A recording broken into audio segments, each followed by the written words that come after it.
All right, boys, let's talk MVP. Breach, that stands for most valuable player. In case you What? didn't know, I know, right?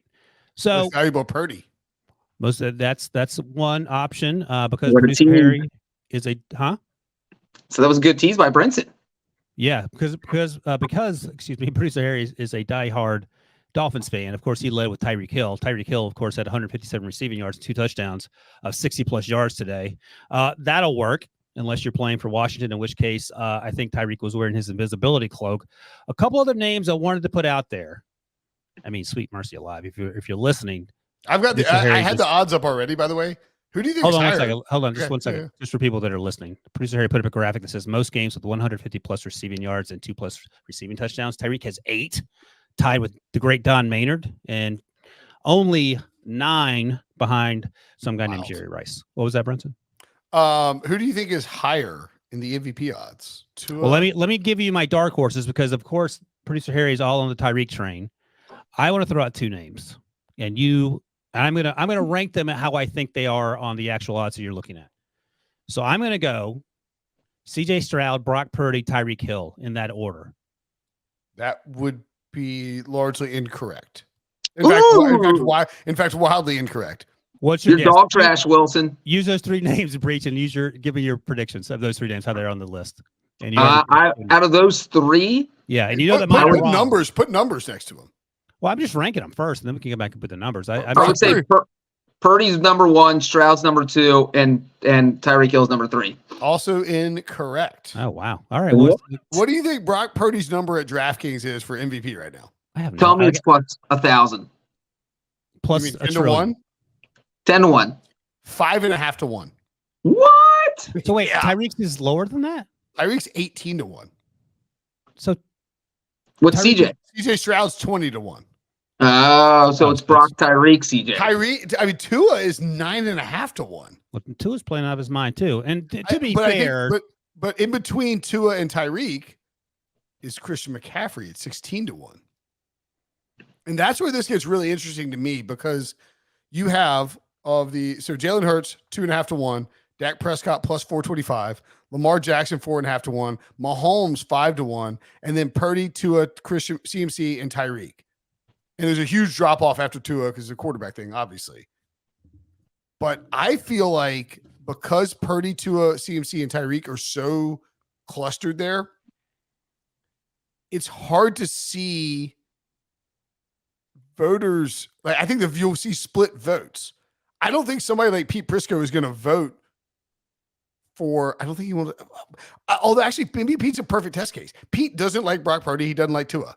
I can see him voting for Tyreek Hill or Christian McCaffrey over those guys. Well, let me put it to you in the terms like I get it, that makes sense, but I'm actually interested in what you guys think about the Brock Purdy, Tyreek, and CJ conversation. CJ especially because he's a rookie, he's playing out of his mind, yada yada yada.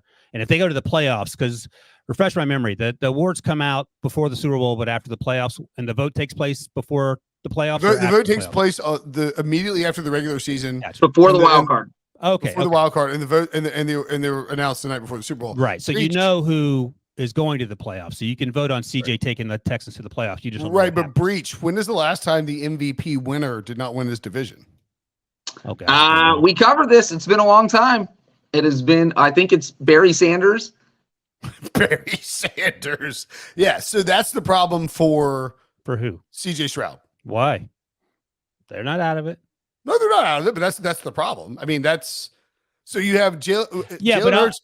I'll just say this. Dude, Dak Prescott before that Thursday night game was a pretty good look. He was like 15 to 1 or 10 to 1 or something like that. What's lower than that now? Shouldn't it be? He's plus 425. Okay, yeah. There's a lot of guys in the conversation.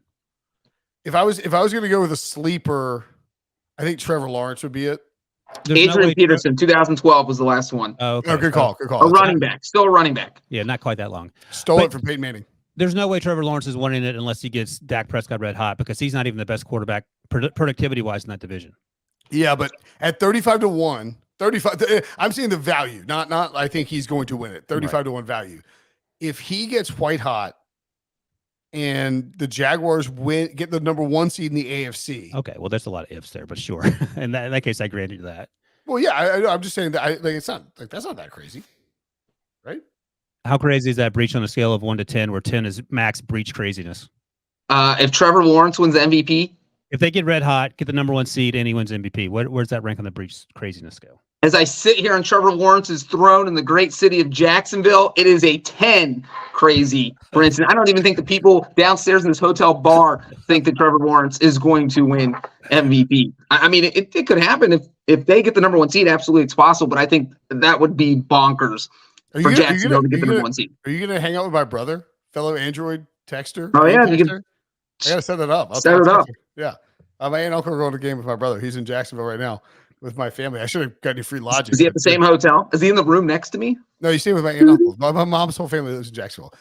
Anyway, look, I think, and I wrote about this on CBSSports.com on Sunday night. I think you make a perfectly good case that Tyreek Hill is an MVP candidate. I think Tua is an MVP candidate too. I have no problem if either one of them win it. But I think you watch a Dolphins game, and I don't want to. You can decide if you want to bring producer Harry in to discuss this, Ryan. What are you about to say that's going to upset Harry? Nothing. But like, if you're what would I want to know if Harry had an MVP vote if you'd give it to Tyreek or Tua? Producer Harry, show yourself so you can come behind the curtain. Up here. Hi. Hello, Harry. Like a lad there. I was ready for this. I would personally give it to Tua because he has to coordinate the offense, which has an incredible amount of motion pre-snap. He has to read. And the perfect example of this is Tyreek today on his 60-yard touchdown, not his 78-yard touchdown, but his 60-yard touchdown. Said that he thought that Tua threw it to the wrong place because he had to adjust. He switched shoulders over which he was going to catch this, right? And then, as they were going to the sidelines, Tua was like, no, I threw it the right place. You ran the wrong route. And Tyreek said, I went over to the sidelines. I checked the tape. Tua was right. And then, in the post game when they were doing like those little TikTok videos they do, Tyreek ran over and grabbed Tua and was like, "This is my MVP." So like even Tyreek thinks Tua should be the MVP. That being said, Tyreek is having a bonker season, and every time I looked up, he was catching a 60-yard pass. It was insane. You know what's funny about Tyreek is that when he came to Miami, he started to tell everyone and their brother that Tua was playing really well and they were going to be really good, and they was like, "Aha, yeah, sure, you just let Patrick Mahomes." Turns out most things that Tyreek says and does turn out to be exactly right. I think his actual quote, and Harry, you know this better than me, but I think his quote was, "This is the most accurate quarterback I've ever played with in my entire life." And Tua's probably more accurate than Patrick Mahomes. He's not a better quarterback. Nobody's saying that, but he's probably more accurate. I would say this, by the way. Tyreek Hill is minus 175 at DraftKings for Offensive Player of the Year. That is still good value.